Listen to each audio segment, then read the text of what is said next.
Yearning to play a few rounds of Gwent. That ought to set me straight.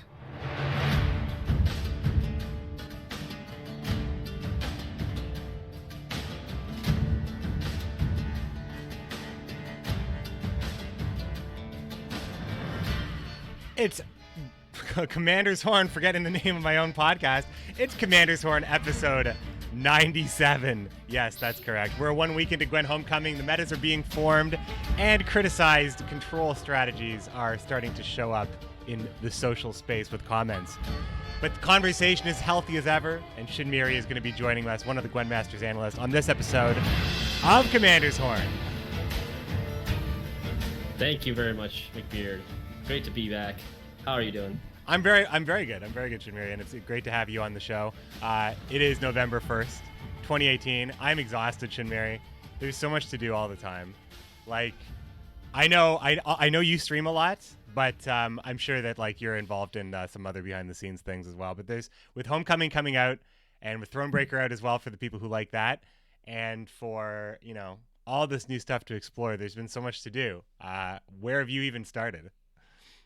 Yeah, I've been playing both Homecoming and Thronebreaker. It's been super busy. It feels like there's a never-ending list of potential decks to explore in Homecoming, which is a good thing, right? I mean, yeah, it's great. Is it a good thing? Like, is it the honeymoon phase though, or does it really feel like there are a lot of possibilities out there?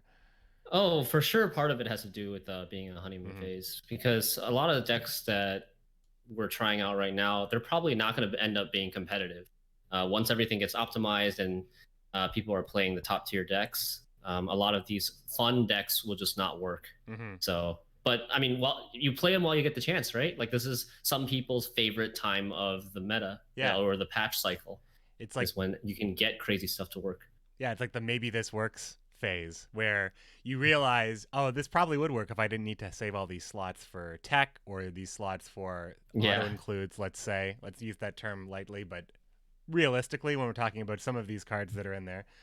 And of course, some metas just don't really allow the thriving of some of these engine-based strategies or combo strategies. But there's some good combos in there for sure. And I want to talk to you, Shinmiri, about that and a couple other things. But I would like to say that this episode of Commander's Horn is recorded live on my Twitch channel, twitch.tv/McBearded. Will be posted on YouTube, where you can find me as McBeard.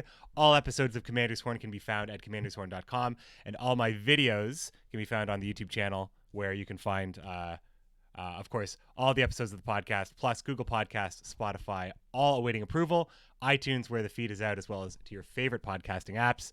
And finally, Commander's Horn does record on Thursdays, but the time depends on my guest. So today we are doing it at 7 p.m. with Shinmiri here. And there's like 5 really good topics I want to talk to you about. And I ran them by you quickly before we got started. And I think the big one on a lot of people's mind is like where the meta is going. And we're talking about how we're only in the first week, really. I mean, a week and a couple days for the most part. Give or take a sleep cycle that may or may not have been missed. But we have a very volatile meta when we have basically new everything, new rules, new mechanics to get our heads around, hand limit, draws. Not only is a lot of information for veterans like us who have been playing the game for a really long time, but also for people maybe returning. And I know there's a ton of people. I'm sure you've seen it in your stream. I've definitely seen it in my stream. Lots of people coming back saying, "Is this Gwent? What is this?" So for the returning player, like, even for us, it's hard, but how do you think a returning player manages this overload of information? Well, I think there's a couple of tools that can potentially help. My best advice first is to, especially for returning players, don't approach Homecoming with the same mindset that you had with old Gwent. And almost everything is different now. I mean, you still have the 3 rounds and you still win by points, but a lot of the strategies and mindset approach you had in old Gwent don't really apply anymore. And then as for resources, for deck ideas, I think like just follow your favorite streamers on Twitter. They also have potential deck lists, deck commands on their stream. There's a couple of meta snapshots out already. I know Aretuza is still working on theirs, and also, Team Aretuza is going to be working on this project called Aretuza Academy, which will teach new and returning players how to play Homecoming ranging from beginner to intermediate to advanced strategies as well. So keep on the lookout for that. I think that's going to be coming up very soon.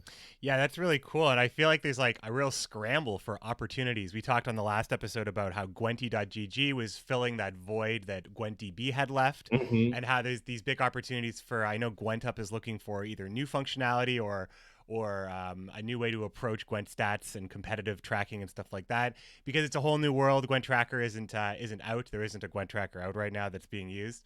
Or if it's in a beta phase, I haven't tried it yet.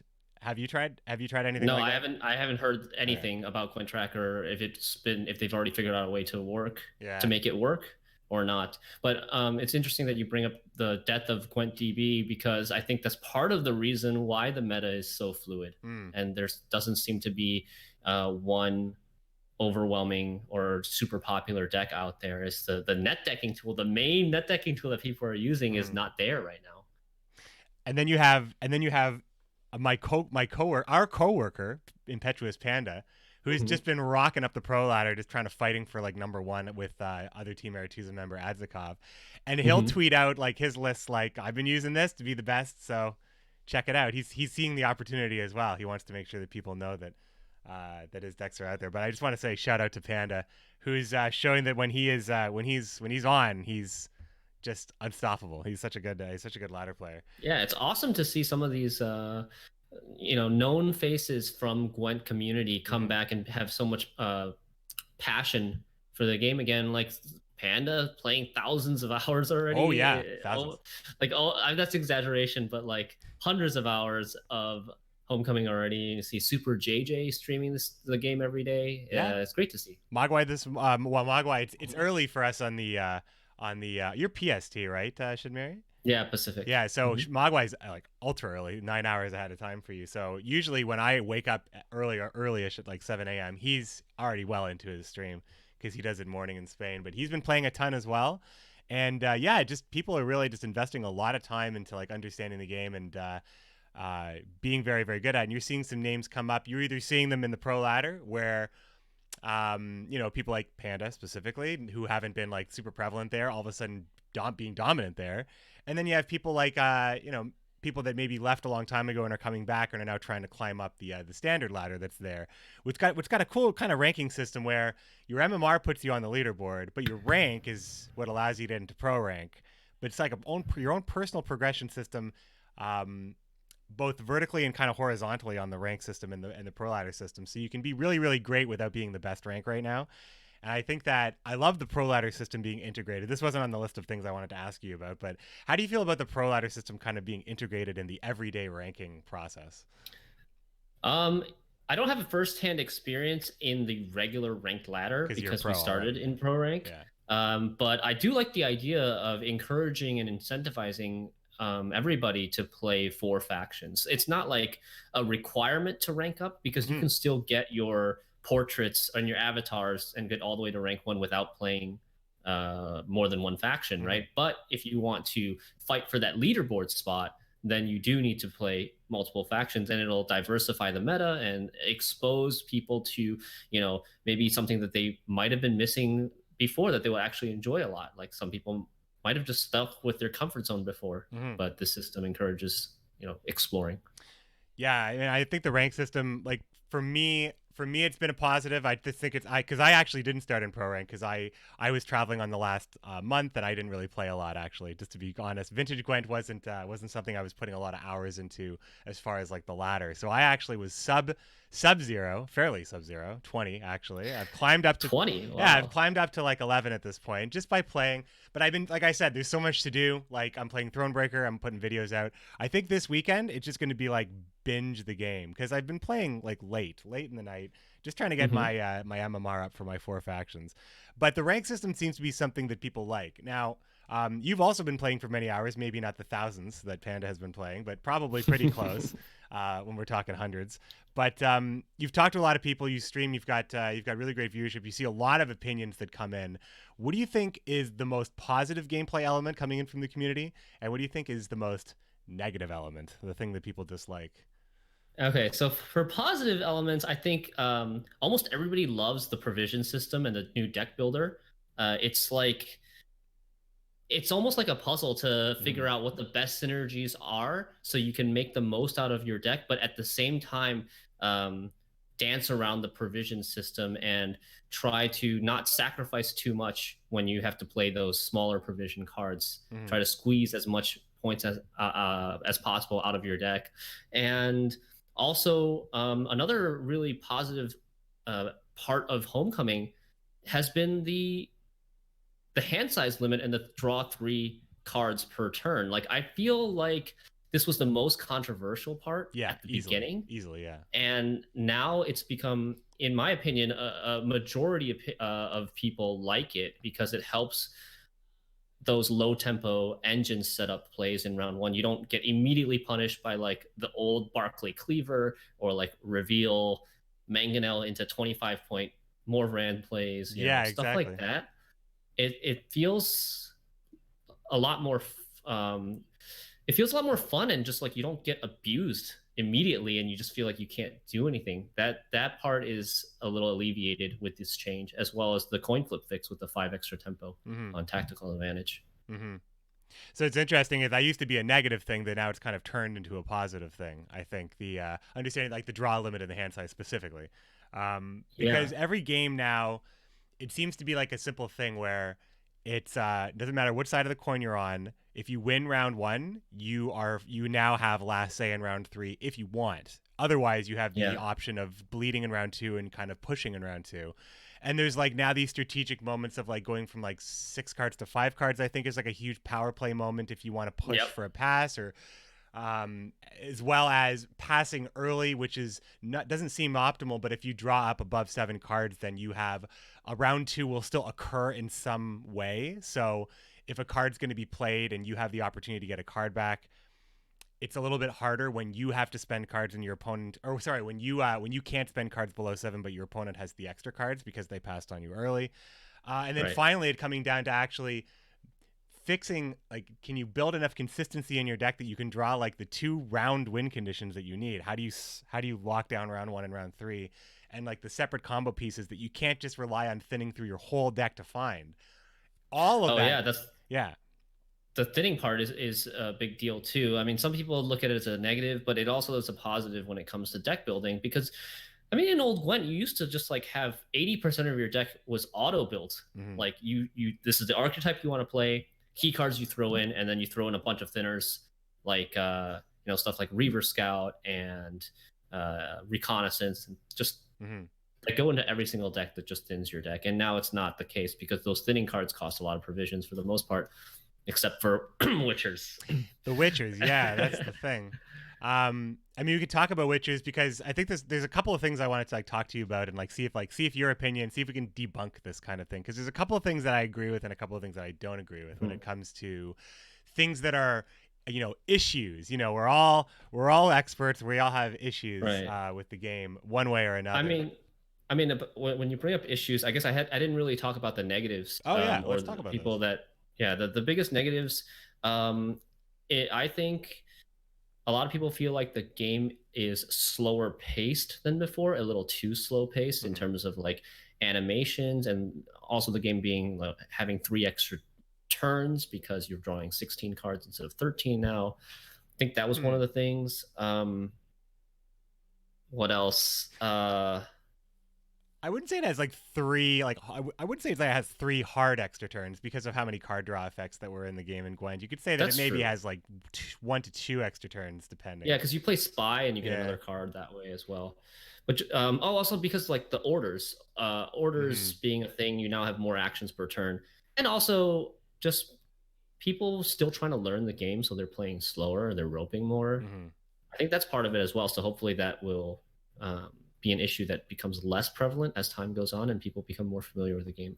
As a fellow rope bro, I wanted to ask you really quick, how many times has it ever happened where do you miss the 10-second like do noise that isn't in the game anymore? Yes, because I really do. I've gotten nailed on by the rope at least twice where I've just like my turn just went by and I didn't even realize. At least twice? Come on, McBeard, those are rookie numbers. Twice?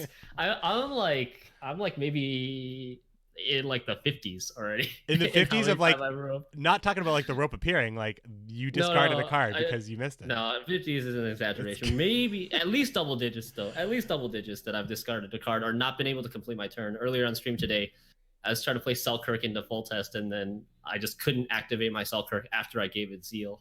Yeah, it's really bad. Yeah, Northern Realms is a tough one, especially if you like Visogoda turns where you're like spending all individual charges on the units. Stuff like that. Yeah, there are some rope anti-rope decks out there. No, I really missed that. Yeah, the sound notification of the rope helped me a lot before, and that's completely gone now, and I wish they would bring it back.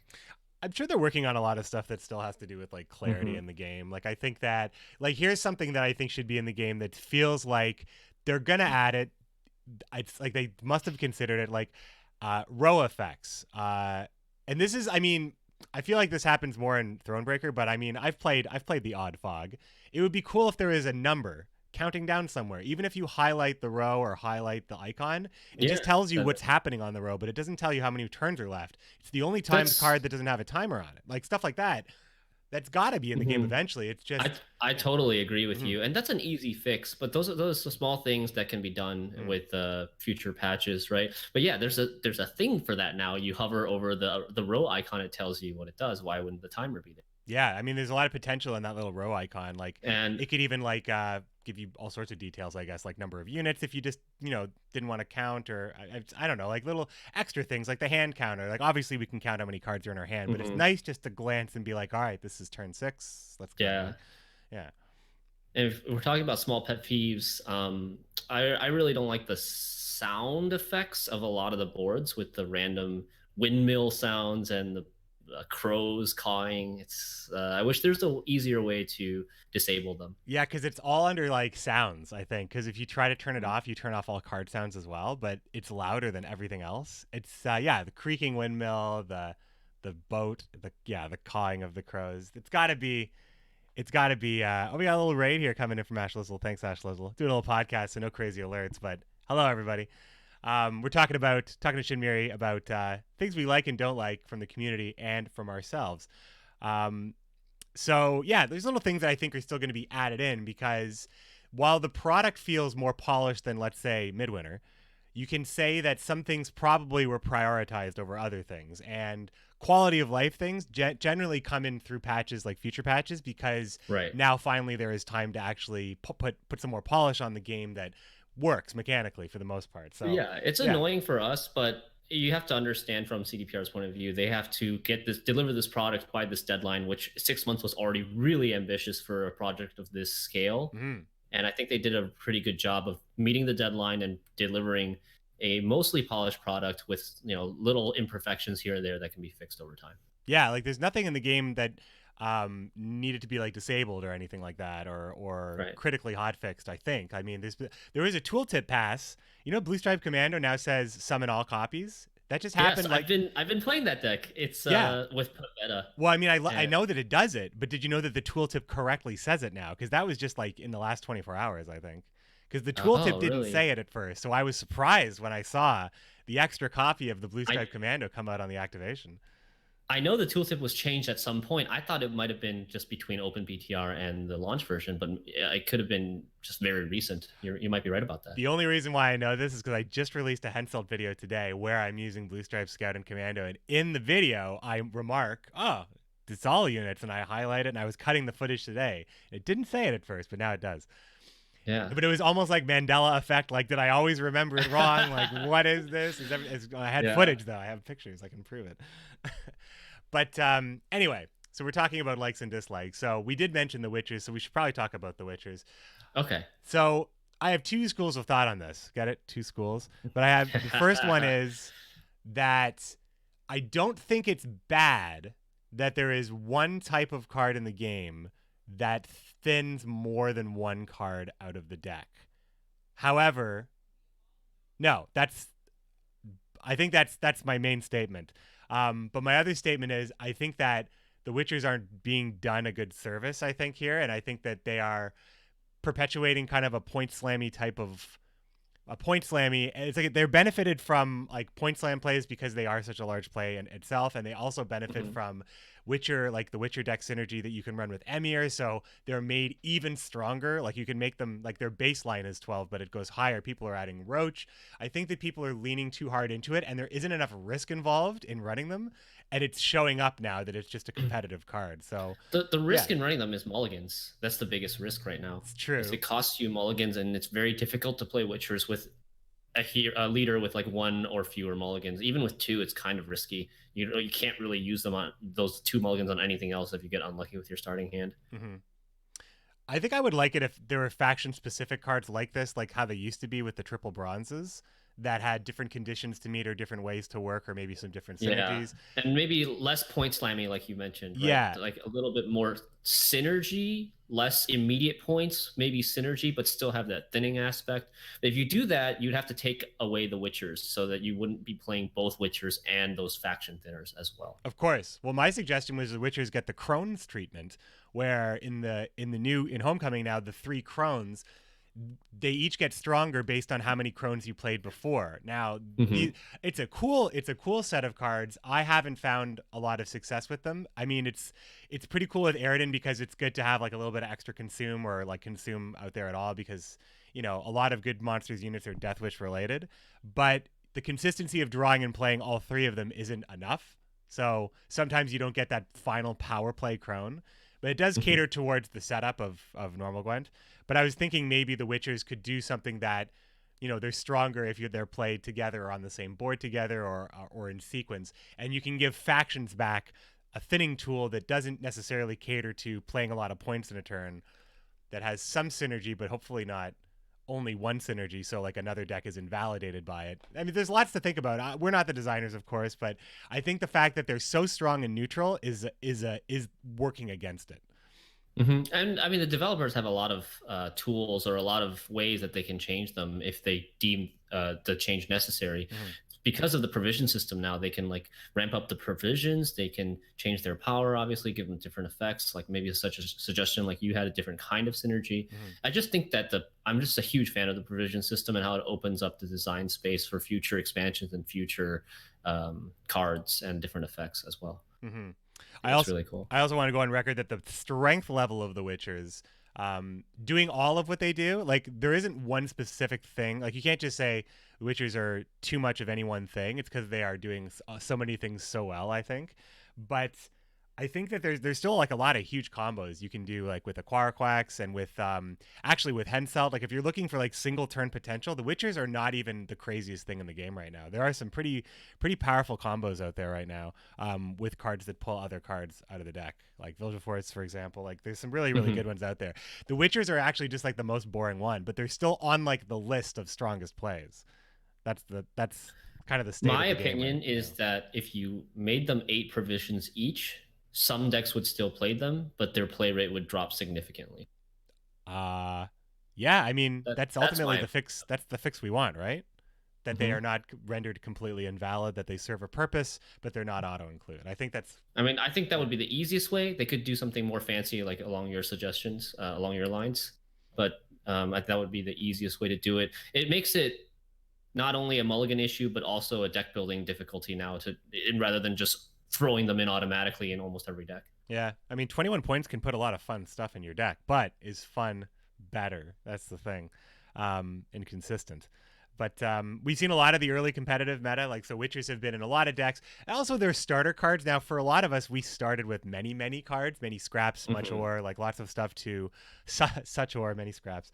I think that we didn't really have like any sort of experience where, the Witchers were the best cards we had because they were like, we had a small collection. But even so, we saw Witchers be very highly included. But the early competitive meta is also it's starting to lean towards heavy artifact-centric, low-unit control builds, like Ethna Artifact that has been commonly running Sihil and multiple artifacts, usually putting nothing on their board so they can easily epidemic you and control you to the point where they can like set up a massive Shiru, wipe your board clean, and somehow get last play to beat you at the end there because they're not putting any points on the board. And then there's Woodland Spirit, which does a similar thing, but also has like crazy power play endings with Woodland Spirit's effect as well. But generally, though, it's it's kind of like the low interactivity deck thing, like that's going on. Like you don't play stuff on the board, you play small things on the board. You're using predatory dive, you're using epidemic. It's control stuff. Like I play Magic the Gathering. Control stuff exists there as well. You just try to eliminate all threats from your opponent so they can't build their strategy. Do you think that these decks are a problem, or do you think that this is just really early? I want to know if we can kind of debunk this, because like if there's a problem, what's the problem specifically? Because I think that it's like a very hot topic. Yeah, it's a very hot topic right now. I'm honestly kind of conflicted myself. So there's a part of me doesn't like playing against them because it's not fun, and it requires a specific type of deck to be able to beat those. Either you run a lot of artifact removal, or you run like high tempo decks that can win round one and then slam down a bunch of points as the last say when they don't have a way to like scorch those cards, right? There's definitely strategies that you can employ to beat them, so they're nowhere near unbeatable. Oh, for sure. I think one of the reasons why a lot of players are felt frustrated with them, because those they tend to give up round one a little bit too easy, and they don't bleed in round two as much as they should. They're too afraid of losing their card advantage, and I think that's one of the weaknesses that one of the habits that the heavy control artifact decks take advantage of. People's old tendencies of just dry passing round two even after they win round one. So there's definitely ways to beat them. But it is just not fun to play against, to be honest. I think maybe one of the fixes potentially is something like this idea's been out there: make artifacts only able to be used if there's a unit next to them. And then so you can still play the control strategy, but you can't play it to the extent where there's absolutely nothing on your board that your opponent can interact with. Yeah, it's that part, and it's also the free reign of epidemic and stuff like that, where the lowest unit on the opponent's board is their unit, no matter what it is. And then at this situation, being able to line up the scores so easily, it does make it feel like no matter what you do, you're playing from zero. But your opponent is also playing from zero in a lot of cases as well. But I agree with you as far as pushing. Like what I've been doing, I've been trying to get my Nilfgaard MMR up, or I'm trying to get my games completed is what I mean to say. And I've been playing Morvran because, I mean, we could talk about this, but it seems like statistically he just gives you the most points. I mean, Calvet's good, but the extra mulligan and the extra points for Morvran has been doing pretty well for me. And I have found that, I let it go like 3 turns and I play like whatever, and then I'll drop something like Tibor right away in round 1, which gives them nothing. Usually, absolutely nothing comes out. Like something very small, like an Elven, like a Blue Mountain Elite or something, like absolutely brutal. Like I just hit them with 12 points in one card. And then maybe a Frenzy Dow leading up to that, so I have extra 7 points. And then it's Witcher time, and at that point, it's like I've dropped like the 6th card.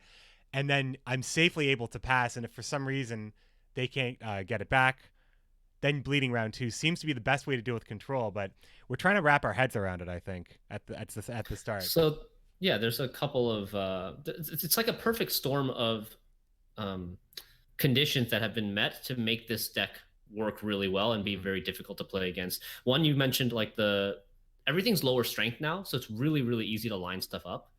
With the pings that Ethne has, and you're able to use those pings before you play your Scorch, which is extremely strong now in Homecoming. You couldn't do this before in Old Gwent, right? Scorch was a great card in Old Gwent, but for the most part, you couldn't do anything to set up that Scorch on the same turn as you Scorch without the opponent having any say in between to try to like disalign things. Yeah. And I mean, while that's it's a really cool system in Homecoming to be able to use orders on the same turn that you play a card, I think it really increases the complexity and depth of the game. It is one of the side effects that makes effects like Scorch and Epidemic super strong. And maybe they just need to increase the provisions again, like utilize that extra lever that they gave themselves with the provision system, and just make those Epidemics and Scorch effects a little bit more expensive, because they just have so much upside and it's easy to hit that upside. Yeah. I mean, I really do like the idea of a unit equipping the weapon, like or an artifact having some sort of. I mean, these are both kind of Magic terms, but like a crew cost, like the artifact only is able to be used if you have a certain amount of point total on the row or on the board. So otherwise that artifact is just deactivated. And I think that that's actually a really cool tuning spot that you could put on artifacts. You can make a really strong artifact, but basically you need to have the strength on the board to use it. So like maybe, you know, like I know battering ram's already a card, but imagine like a big heavy thing that could have a very strong effect, but if you didn't have, you know, adjacent units or something on either side of it, you couldn't use it. I don't know. Like these sound like maybe more single player. That's really cool. I thought you were gonna say like, you know, if like Sigil is it's a much stronger artifact than say like Wyvern Scale Shield, right? Yeah. And maybe you only need like 5 points on your board to use a Wyvern Scale Shield, but in order to use a Sigil, maybe you need like 10 or 15 points on your board to use the Sigil. Like that could be another way to balance it. I think there are really, really cool ideas to balance these sort of binary strategies and make them less binary.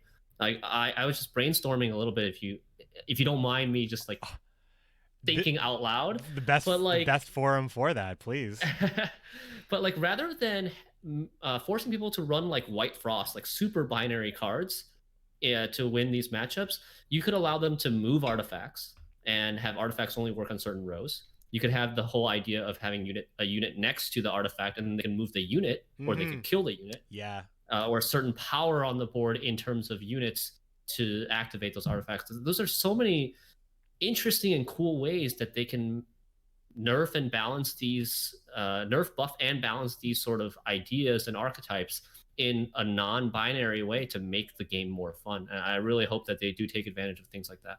Well, so there's that idea, like we're kind of reimagining what artifacts could be, and I think for the most part, I don't think we're going to see like a full-on reimagining anytime soon, because that idea in concept, like these ideas of like you know, how to fix artifacts, having things next to it or certain point totals, that kind of thing is probably something that needs like a lot of thought put into it, and before it gets changed. And as far as like the game itself, the thing is like some of the artifacts, like I think Sigil is fine mostly. I think that the problem is that all the other artifacts are so common and low risk.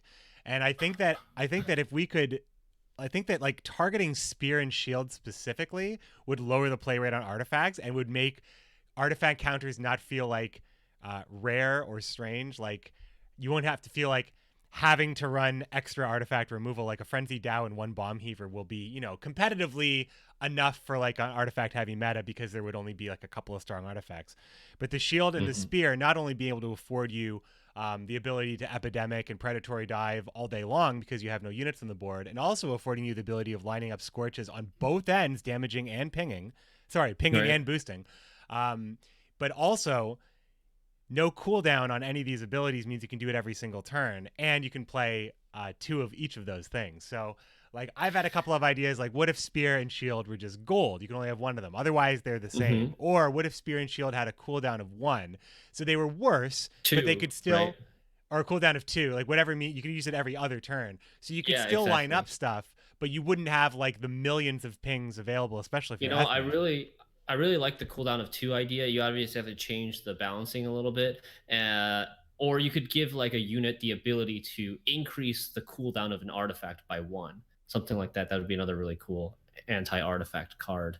But the cooldown of 2 idea really works well, because like if you think about something similar, like the leader Croc on Crate, he has a cooldown of 2. He's basically a mastercrafted spear with cooldown of 2. Yeah, right? Exactly. He's always on the board, and the price you have to pay is waiting. Yeah.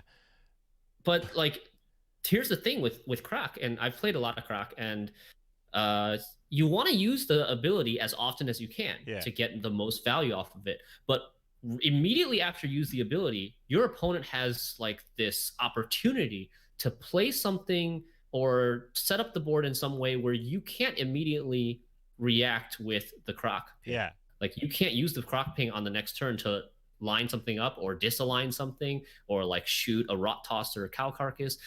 Damage a Drum and Shield Maid, damage a Queen's Guard. If these Mastercrafted Spears or other artifacts had a cooldown of 2, then these control players have to really think a little bit harder on, all right, do I want to use this every turn to maximize my points? Or do I maybe want to save it so that I can line something up for a potential massive Scorch next turn? Yeah. It's like It's like, well, with the Spear's case, it's like having like +1 spell damage all the time. Like you have like +1 reach. Whatever damage you can do one more all the time. That it just seems like a really good thing. Like I want to put that in my deck, and for it to be like the second cheapest card you can put in your deck. I mean, it's not all so bad. But there is just a couple of tweaks, I think, that can bring the play rate down, because it's a play rate thing, I think, mostly. Because like we're learning how to beat these artifact decks. But if you lower the play rate, you lower the amount of times you have to run into these decks, and I think a lot of people just aren't having fun playing against them. For me, I would have to disagree that it's a play rate thing. I think it's more of a design thing. Like you can have a more healthy design that will just naturally balance the play rate, rather than, you know, if you throw in a card like White Frost, and if you make White Frost really, really good, then the play rate of artifacts is going to plummet. Yeah, but that doesn't mean that. Maybe. But that doesn't mean that the artifacts are still healthy in the way they are, just because, you know, White Frost is super strong. Does that come across correctly? Like, do you understand what I'm trying to say? Like, play rate isn't the be all end all of how good a design card is. It's not the be all end all, but I think that there's a lot of artifacts out there, and it's making, you know, every single day, like we know that this is obviously going to be something that gets addressed, but every day that people have to play against them, if they're not having fun playing it, it hurts Homecoming a little bit. Right, so I think that sure. if there's an issue with the power level of the card, I mean, play rate and power level adjustment kind of go hand in hand. Like when you adjust the power level, like some people just, well, this is obviously worse than it was, and some people are just playing stuff because it's the most competitive. Play rate also depends on which part of the ladder you're on as well. Like from what I've experienced and what people have told me, the artifact control decks are more popular on regular rank and in the relatively lower ranks than on pro rank. Like on pro rank, it's not really that common. Like I've faced it maybe 1 in every 10 games, something artifact heavy control. So it's quite uncommon on pro rank, but it just depends on where you are. I think that'd be true for a lot of things. True. I mean, I didn't start in pro rank, so I'm seeing things differently. I feel like I had to adapt to it like much faster and much sharper. And the nights where I wouldn't see a lot of, like, because it's not all the time. It's not like artifacts every day, but there are these bursts where it's like everybody's playing it, and then these bursts where nobody's playing it, and it's frustrating sometimes. You know, thinking that, all right, I got them this time, and then they're just all gone. I would rather it be varied all the time. I think the thing that we want to avoid is having too extreme of a rock paper scissors type of meta. Where like artifact control beats certain decks like 100% of the time and loses to other decks 100% of the time. That's something that we want to bring closer to, like, you know, 60-40 in terms of favored or unfavored. I think the provision system allows us to do that a lot easier, though, because the way we kind of install these combo pieces and techs, the slots, quote unquote, that it takes up are different now. So if you are worried about a certain kind of card, you don't have to like drastically hurt your deck in a different way, like losing a silver slot or a gold slot even, like how muzzle or like artifact compression, let's say, as being a meta answer, basically takes like what is a major centerpiece of your deck, especially a gold slot in Vintage Gwent, that kind of thing.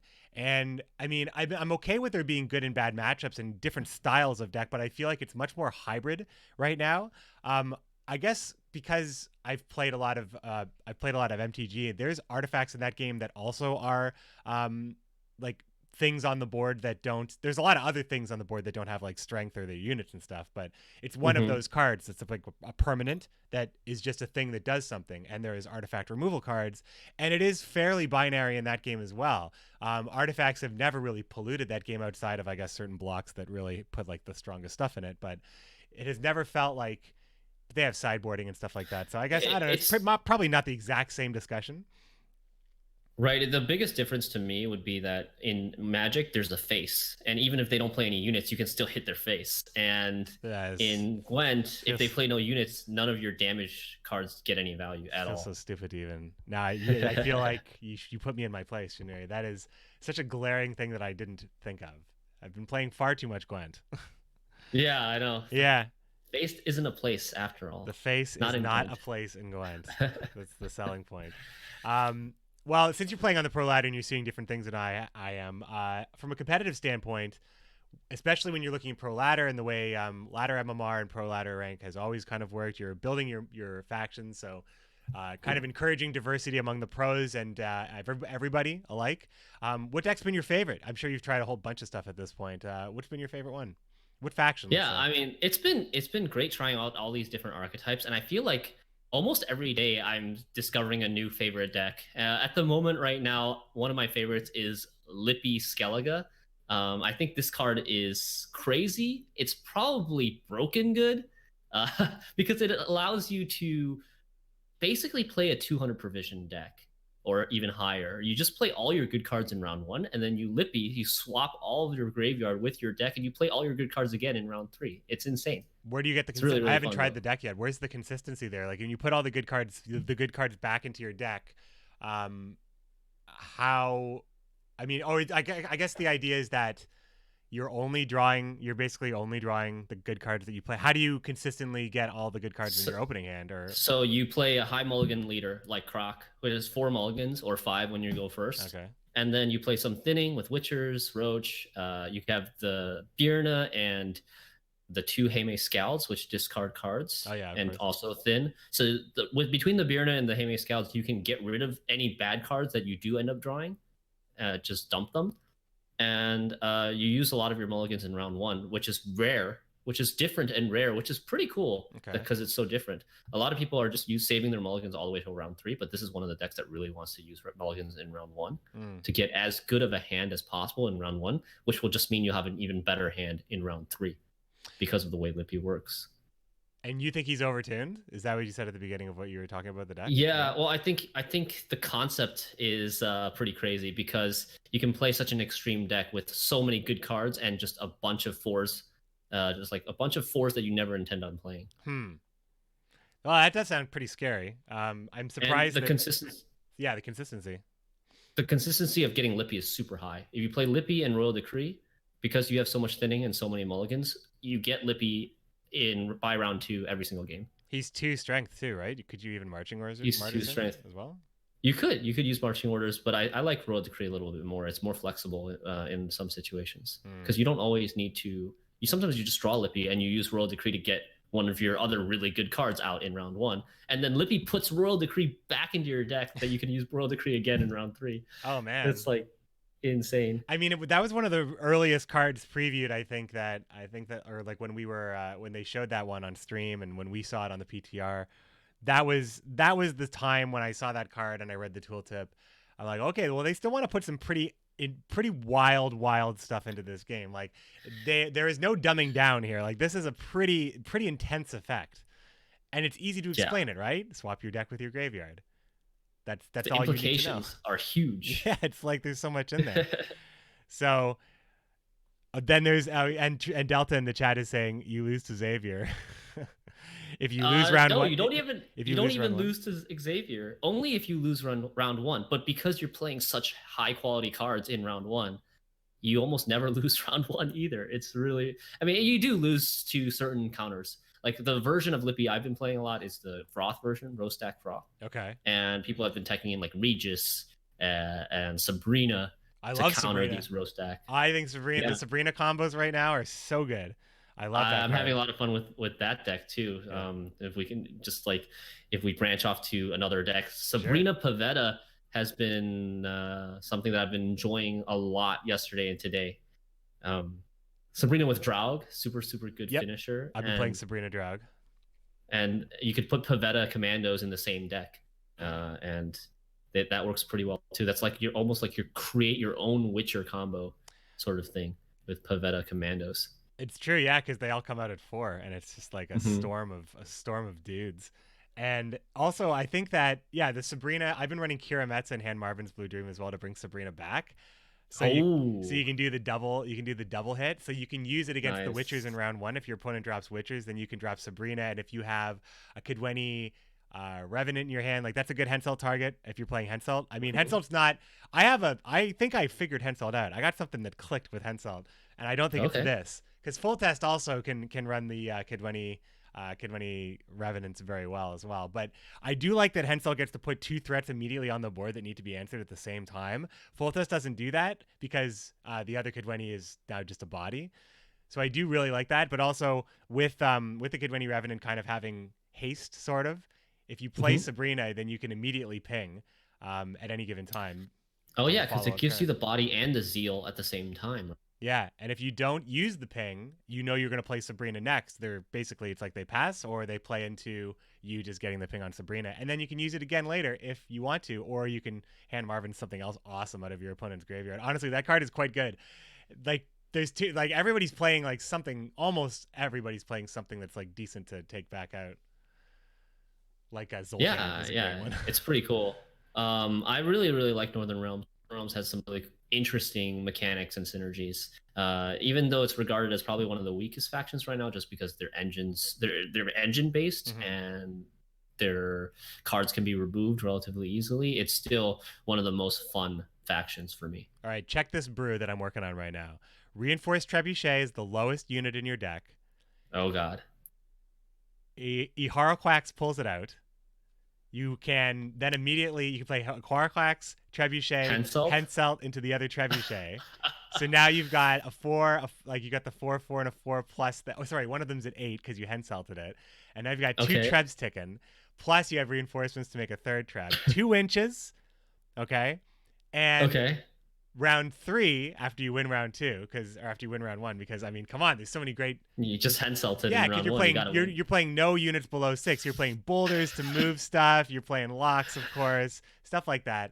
And then you have like some crazy finisher where you can play a Quark. You also run the Dow, the big one, not the Artifact Destroyer, the 9 Strengther, because Quark pulls that out too on the high end. So you can do that too. I don't know. I'm working on different combos. I'm a little confused. How do you get 6 provisions to be your lowest provision card? I will quickly change the scene and tell you. So you're basically playing only 6s and 7s and a few 8s, basically to fit. Well, the version I have right now, which I've called Trebuchet Forever. I didn't think that would even be possible. It's two shields, and a Mahakamail to refresh your Treb.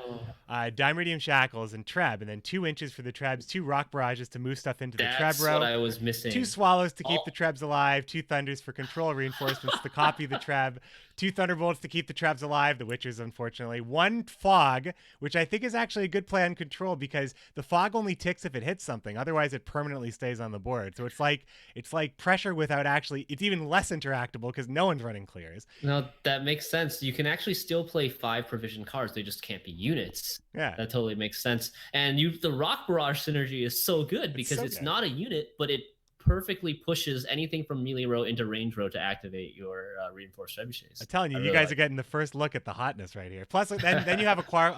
So if you play a Quark for low end, you always get reinforced trebuchet, and if you play it on the high end, you always get primordial Dow, which is a 9 strength unit. So like, this is 13 points by itself. Plus, if somebody tries to T-bore you or whatever, you have this.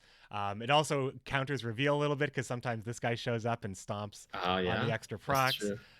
Anyway, it's a fun deck. This is my first really fun deck. It also, running the trebuchets and stuff, like if you want to run Sabrina, you can do an old thing that I used to do in Vintage Gwent way back when Sabrina was a very similar card and Trebuchet was a very similar card. I called it Lawn Darts, where you put Sabrina on the row and you just wait to see if the Trebuchet is going to pick her off or not. And you don't have any intention of actually proccing. You just wait to see if it's going to happen RNG style. If it happens, it happens. That deck's back. I'm so excited. I'm so excited. Oh, man, life is good. But I mean, so that's like, that's like my weird thing right now. But, it's what I'm calling like, Johnny combos. When it works, and you want to make it work. And it's a great time. Yeah. It's a great time for Johnnies right now. Just exploring all the different combos that there are out there. Like what do you think? Because I mean, Lippy, it looks like Lippy's already like hyper scary. So it doesn't look like there's so much of a gimmick there as much as his effect is very powerful. Now people are trying to do the best. But do you think that the deck provision system allows for people to put in like really fun combos and still slot them into competitive decks? Or do you think that it's going to be just really, really tight on the provisions all the time to be as competitive as possible? It almost seems like a silly question, but You're saying in general, not just for Lippy? Not just for Lippy, no. But I just realized when I switch scenes, I lose Shinmiri, so I gotta stay put here on this screen. Yeah, not just Lippy, but like, let's say, a card like, what's a card that seems like it's not super competitive but actually has a high ceiling, like something like Hubert. Like Hubert is a card. Like Hubert seems to work very well with Ada. Hubert is it's a 7 provision point card, 3 strength. Any damage you do in the turn you play him, sorry, his deploy effect, I think. You play him, and then any damage that has occurred, he gets boosted by. So if you do 8 damage, it gets boosted by 8. And then plus in the same turn, you did the 8 damage. So there's that. But also you have Foltest Pride on the board already. Yeah, and exactly. Then you activate the Foltest Pride before you play Hubert. Or even just a simple Trident Infantry healing combo. Like, there's lots of great ways to make Hubert, like, huge bird. Like, you expect Hubert to drop and be a gigantic number. I haven't found, like, he seems like he's, like, the thing about these giant power plays, except for the Witchers in some situations, it seems like the consistency of hitting these giant bombs in a later round is less than in round 1, where you could have all sorts of like tools at your disposal, resources to like really push ahead in the round, but then your later draws may not be what you need exactly. I think the provision system works pretty well right now. That you can't I don't think you want to get it to a point where you can feel comfortable putting in everything that you want to execute your strategy. There has to be some opportunity cost here and there, and I think it's in a pretty good spot right now, balance-wise. The one thing I would like to see is that rather than capping the provisions at 165 for every deck, they should make it flexible depending on how many cards you want to include in your deck. So if for some reason you do want to play a deck bigger than 25 cards, you should be allowed more provisions. You should keep like an average provision per card rather than a total cap. Well, I was thinking that leaders might have different provision caps, like way back before when we just knew that there was going to be provisions. And then I thought, well, maybe there's just a leader that has extra provisions, and that's the only ability that leader has. But then how would Usurper work, I guess, in that situation? Either he wouldn't work at all, and that would be like the one counter. But having cards that you would put in your deck as maybe like you put it in the deck, I mean, it seems silly, right? If you want something to be higher or lower provisions in a card, you just change the provision cost, and that's it. You don't have to change the caps. But the leaders don't actually use the caps, so I feel like that's the only way you can change it there. I don't know. I think there's like for different formats and different modes, you could do stuff with provision caps changing and stuff like that. But I always feel like when I open up, like let's say I take the Witchers out of a deck, I'm like, oh, I have 21 points to like play with right now. I can put in text, I can put in something else that I need, I can put in my favorite card that happens to be like a 6 strength card, like Anna Stranger. But I mean, in Northern Realms, you're probably playing it anyway. But there's a lot of really good cards between 6 and 8 provision costs, like really, really good cards, like Visigoda. I played a lot of Northern Realms, as you can tell. But like Visigoda and Anna Stranger and like Alpha Werewolf is actually at 5 provision points. Like there are really, really good cards in there. That's why I feel like if the play rate on Witchers went down for whatever reason, like even if they stayed at 7, but you brought it down to like 3 points, like strength points each, I feel like you are, there's so much fun space that is occupied right now competitively by Witchers. And I feel like a lot of deck diversity is losing that right now. Yeah, and that's going to be something that will actually help to bring the play rate of Witchers down if they release new cards and new expansion. There'll be more synergistic cards that you'll want to include that might take the place of Witchers as well.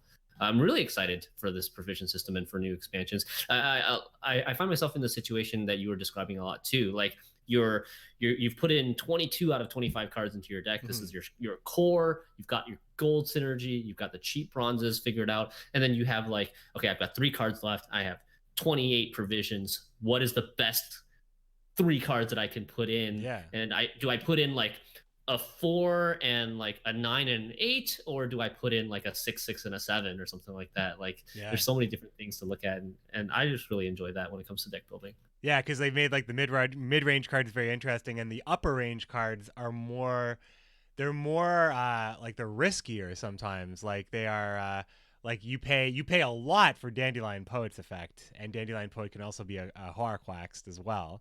So like there's stuff like that. You pay a lot for the Phoenix, which is a very strong card, and like Royal Decree, anything that is within that 11 plus filter has like there's not a lot that's there outside of like maybe the primordial Dow, the one that's just like 9 points.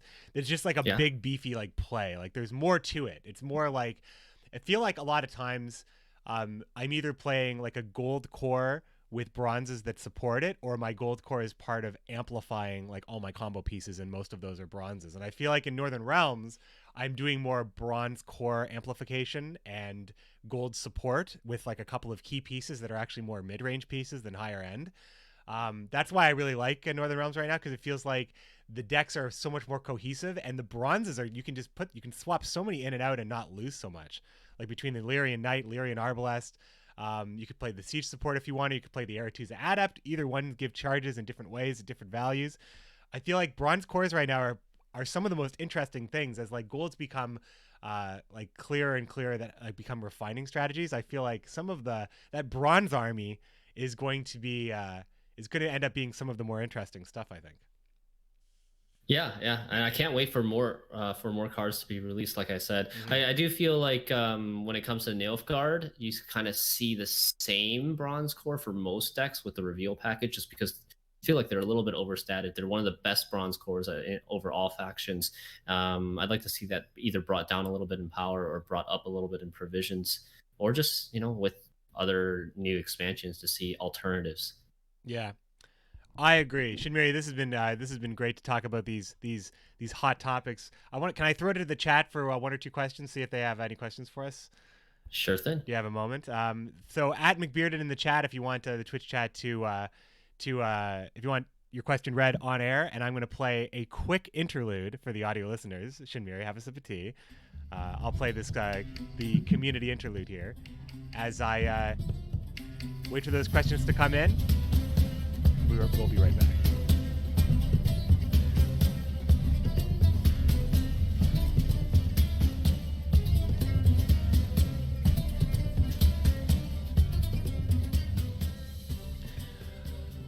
Once again, we are supported by our commandos, our patrons at patreon.com/commandershorn. Commandos! I would like to thank the newest commandos, Lucas L., Daniel M., Blake K., Rudy S., and Eli M. Thanks so much for supporting the podcast.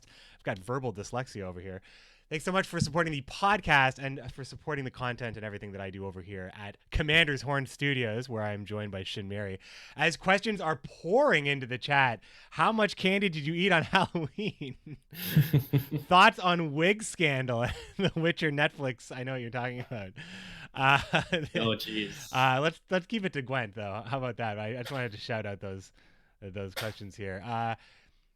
Best faction, worst faction, design-wise is the question from Delta. I'm going to say not best faction, worst faction, but how about best and worst faction mechanic design-wise? Because I think that some factions have some good stuff, and some factions maybe don't have some great stuff. I'll lead off. I'll say that I think that my worst... It's weird saying worst because I'm not critical about much. You guys know me. I'm liking the game a lot right now. But I do think that the boosting effect in Scoia'tael is probably the driest, just because it's such an ancient technique, right? Boosting, making the numbers green. Like it's not the most interesting thing. They're finding interesting ways, and I love hand buff, but I think it's probably the driest mechanic. What about you, Shinmiri? What do you think is design-wise the mechanic that's lacking the most? I actually agree with you. I feel like you and I are on the same page on a lot of these things. Like Scoia'tael is probably my least played faction so far in Homecoming, and that's part of the reason why, because a lot of it is just boosting or just point slamming. And then there's the super hyper control ethne, which I feel like everybody's a little sick of seeing at this point. So yeah, that's part of the reason why I haven't played the faction as much. Yeah, I mean, it's just what she can do with Epidemics and Scorches is just disgusting. It's just like that. It's her ability. I feel like she needs like a fixed amount of charges over the whole game. I think it's just the fact that she gets too many. Not to bring this into another Ethna thing. Now, here's a question. If you disagree with me, a lot of people feel like the reveal mechanic is... I actually don't mind it because I think that as a deck building challenge, you are more likely to make it favorable for yourself. But people think it's RNG mechanic. And that it puts cards above rate too often. For the most part, I think that maybe there's one or two cards on the high end, and maybe Arbalest is that card, and maybe Spotter can be, but I actually think Spotter might be fine. What do you think about a reveal right now? So I think there is a spectrum of biggest offender to smallest offender when it comes to reveal RNG, right? Like my personal opinion on RNG is that it needs to be low variance. Yeah. What I really hate is high variance RNG, and that would be stuff like Zarthisius Triss Yen in your deck. You could find like a 3, or you could find a 13, and that's the difference between that is 10. It could be like 2 whole card advantage worth of value. Yeah. That it's different, right? The variance is too high. But like something like Recruit between 4 and 6 with a difference of 2, that's fine. Yeah. Arbalist is obviously a little bit worse because it's removal and it can get rid of engines. So that's what I mean by the spectrum. So like Recruit is probably the least of the offenders, and Arbalist is somewhere in the middle, and then you got the Yen, Triss, Zarthisius trifecta probably being the highest. Yeah, and there's also Zarthisius is like, it's like a risk reward thing. Like Zarthisius is less likely to be bad, but highly likely to like achieve these like astronomical heights, right? The ceiling is like incredibly high, but the floor is like, well, I'm probably going to play a spell out of my deck for free and thin. And maybe like you could whiff, I guess, on Yennefer and Triss. Yeah, like I thought you were gonna say something like Gascon, where it's like 1 to 11, but that's not. Yeah. But that Gascon is not competitive, whereas Zarthisius might be, right? That's exactly the difference. When something is competitive with a high variance, it becomes like, it becomes well, exactly what you said. I can only give you examples from other games, I guess, but we all maybe have been through the Tuskar totemic time in our life. From Hearthstone. So I got that one. So we have Blood Beastie. What's the most underrated card? This is a tough one. I'm gonna give a hot take and say an underrated card right now is weather effects are underrated cards. That's my like Fog. Yeah. I'm not saying it's a great card. I'm saying it's underrated in that I see it zero games, and I actually think it's because it only ticks when something hits it. If you're in a control matchup, it's always going to be there, so you're always going to get that value if they play onto that row. And is that how it works? I think that's how it works. I could be. Down. They could have changed it, but I have a feeling. Does it? Now, if this is like the 5th time I've said this wrong, I'd be really embarrassed. I'm not sure. I've never played Bronze Weather, so you're probably right about being it under. I think along the weather lines, I think Dragon's Dream is underrated. I've had some pretty good success with that card, and there's no bronze weather clear really. Nobody plays weather clear. The Scout. It almost always goes off. The Dragon's Dream. Yeah. It's still 0 tempo play, but it's really strong now. Oh no, Dragon's Dream is fantastic when you control the round. It's brutal. It's it's very close to Sabrina in power level, where you just have time that needs to go by. I think that what I was saying about the weather is actually true, but it's still like weather in general is not being counted right now, whereas artifacts are. So maybe there's like a hidden opportunity there. I don't know, maybe it's underrated, but that was just like my off the top of my head kind of thing. Did you have an underrated card? For me, Dragon's Dream, I would say underrated. If you're talking about provisions, like underrated relative to its provisions, I think Gremist is insane. Oh, he's undercosted. Gremist is 6 provisions. Yeah, 6 provisions. It's massively undercosted. Yeah, he's a really undercosted one. I feel like, I need to look at the collection, but I don't want to screw up the scene. I know if I saw the card in my head or in my face, I would say that's the one that I'm thinking of. But yeah, the stuff that sneaks in around like 7 or 6, the stuff that people maybe don't see it immediately because they have Witchers in those slots. There's some interesting stuff in there. There's some interesting stuff. I'm gonna ask one more question here from the chat here. There's some good questions in here. I'm gonna read this one though. Sponge Pedro saying about going first and second. Is it about the same? So it is about the same. If you're talking about, is it about the same in that, does it feel like I have an equal chance to win on first or second? Then I would say that it depends on the deck I'm playing. But if you're saying if it's about the same, like in old Gwent, is the red coin still superior? I will say that it is much harder to win as red coin. But if you do win on red coin on even cards, it is as bad for the blue player as it always has been, and you can go down 2 cards. The only thing that's not as bad is that cards are worth less. But generally, though, going down 2 cards on an open, like if it's deep enough in the round, and it's even cards. Like, it's 4 cards now, even cards, blue card play. It's the same thing, blue coin, red coin at that point. It's the same thing. Shinmiri, what has your experience been with that new tactical advantage on the board? I think the balance between blue coin and red coin is a lot closer than it used to be, which is great. I think it definitely is matchup dependent. Obviously, blue coin has a better chance of winning round 1 now in a lot of matchups just because of the extra 5 points from tactical advantage and being able to protect an engine. That's a you big can one. have weird synergies with tactical advantage with like Anna Stranger, the new Redanian Knight elect. I think that's her name, right? Yeah, she's great. And yeah, stuff like that. Red is still really powerful when you're playing a reactive deck like control artifacts.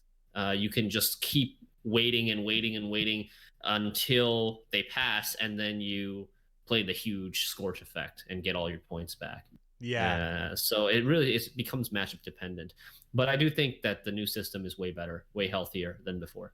Yeah, it's weird when you're playing a strategy where you feel safe passing at a certain point threshold and your opponent in a single turn can do it, but that's still Gwenty-ish. I mean, I think it's just Gwent is about Gwent a lot of the times from at all levels of the game, very much in the competitive side. Gwent's always know about what your opponent is capable of, and knowing that if your opponent is capable of X, then this does not get me the card that it should get me. And Ethna seems capable of almost anything right now. That's, I think, where like that feels like that's like the conclusion to my essay on Ethna. Like, that's just feels like she can do almost anything, and on the red coin she feels quite strong. Woodland Spirit also feels very, very strong on red coin. But yeah, being able to have that reach, being able to protect an engine, getting the extra mulligan, and the general gameplay favoring cards being used after the turn that they're played. It's just so good for the blue player to have those benefits in round 1, but ultimately those benefits are provided to you so you win the round, because if you don't win it, it puts you at a huge disadvantage. But that's Gwent right now. That's Gwent right now. Shinmiri, I think that this was a great your last point on that on I know you want to wrap up, but real quick, I just want to say, like, the importance of winning round 1 is huge. I feel like it's more important than in old Gwent. Being able to just dictate the pace of the rest of the game, bleed round 2 and have last say round 3. I think it's vastly underrated still by the majority of players. Yeah, because that's how it is. Like, you're fighting in round 1 for the last say in round 3, and that is like it's like a fundamental. It's becoming more and more of a fundamental truth to the game. So your last say. Now, I'm gonna ask you one more question, Shinmiri, because it's not that it's not so much that I'm trying to wrap up. I just trying to get the right segues here. But I do have one more question just based on what you just said. How do you feel about Gwent shifting more towards like kind of slow start, big finish, where your last card, you're trying to save that big bomb for the last play? Because it feels like there's a lot of decks that do that. Not all of them, but like the single-use leader decks, like stuff like Herald into Dagger and stuff like what's the other big one? Woodland Spirit into anything. Boost. Yeah, into anything at all. That's the flexibility of Woodland. It doesn't matter what it is in the hand, you get the extra 8 points. Ada, let's say, let's say, or like as that big finisher, kind of that finisher leader. Do you feel like there's enough different gameplay styles that it's not super detrimental to the meta, and it's okay for there to be decks like that in the game? I think that's fine. I haven't had too much of a problem with them so far. I think there's a group of leaders that are like that have the potential for big tempo play at the very last turn, like Calvite, like Ada, like Herald, and Woodland. But then there's also the group of leaders that have their power spread out over 3 rounds. Like Ethne and Morvran. Morvan's one of the strongest leaders right now. Yeah. And he has power spread out over 3 rounds. And I think it encourages for different play styles, because if you're playing one of these 3-round leaders against a leader like Woodland, you have to recognize that, and one of your best strategies is to push in round 2, get the full value from your leader all 3 rounds, and maybe try to force out that big carryover leader of your opponents in round 2 in order for them not to get 2-0'd. And that encourages for different matchups. I wouldn't like it if all the leaders were those big bomb finisher leaders. No, I think that when I saw the engine leaders, I was so excited, like Croc and Demavend, and some like lots of cool space for passive leaders like Erica's Queen. I think that because we don't count usurper as a passive leader because it's not really anything. No. But the idea that the leader is always on in that situation. Bran is a passive leader and an active leader as well with his discard synergy, stuff like that. Like there's so much cool space to occupy, I think, with leader abilities still, and hopefully we get to see. And they're saying the new faction is soon. Who knows how soon is soon? I mean, we know that there's going to be a balancing pass in November and a full launch. 4 consoles, Thronebreaker, everything coming. Everything's going to be coming. It's not even that far away. It's a month now. Like, what is this? Today's November 1st. November 1st. Basically a month is all you have to wait. And we're going to get 2 balancing passes before then, assuming that there's a balancing pass for launch. Assuming that there is. So I would imagine that we're going to get 2. So there's going to be a lot still to come as this evolves. And I feel like the game's like feeling pretty good. Like I feel like the stuff that we're on is they're tinier things than I thought they'd be. They're not large, not large fundamental problems, I feel like. I agree with you. I think there's a lot of room for there's room for improvement, but they're not like game-breaking issues right now for me, at least. And I think there's only upside from here in terms of expansions, new card abilities, armor. I'm super hyped for armor to come back into the game because I feel like that's one thing that Northern Realms is really needs to stick their engines, and there's another lever to pull for the developers in terms of balancing as well. Yeah, the armor is in the game in Thronebreaker, but not actually in the game as a mechanic that's being used in PvP Gwent. And I think that because ping thresholds and engines are, it feels like it's touchy, but it also feels like it's in a great spot. Like we're talking about how Arbalest feels so good because it can often get that 4 ping, which means it can stop things at that threshold of 4. So being able to, oh man, I totally lost my thought. I totally just brain farted. I don't know what I was saying. I just completely derailed. It's been a long day. It's been a long day. Help me get there. What started that sentence? We were talking about Arbalest. I don't really know. Armor. The whole point of armor is the fact that the ping threshold now changes, and anything if you're able to apply armor. Yeah, lots of lulls here in the chat. If you're able to apply armor in any way, then like the protection of stuff is fine. The fact that it's protection without points, but it also means that pings across the board become less valuable from a point standpoint, and maybe they just want to make sure that that's kind of all in order. Like they just do like a list of priorities, one thing at a time. It'll come in a little bit later. No, I do like that mantra of just like balancing small things at a time and making sure everything is good. And you don't want to make a huge bunch of changes. We don't want another midwinter fiasco. Yeah. And so I think like frequent small changes, I think is definitely the way to go. And I hope they do take that route. Right on.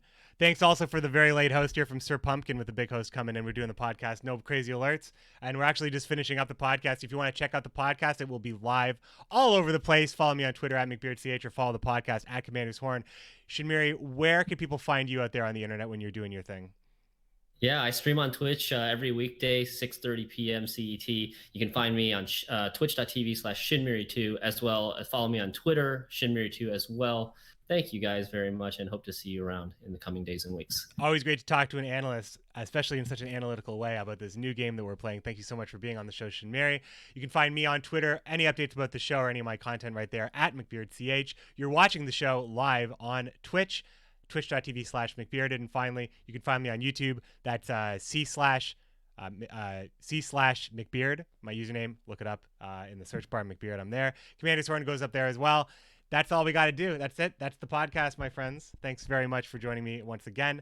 And we're going to play a little outro music. And Shinmiri. Thank you. Yeah. Have a great night, my friend. Thank you so much for having me. It was a blast as always. And good night, everybody. All right. Have a great night, everybody. And I'll see you guys later. There's Shinmiri's information in the chat. Take care, everybody. Thanks for joining us on the podcast today. It was great playing Thronebreaker earlier today as well. Thanks for all the subs, hosts, and cheers. And what can I say? This is McBeard. Best of luck on the path.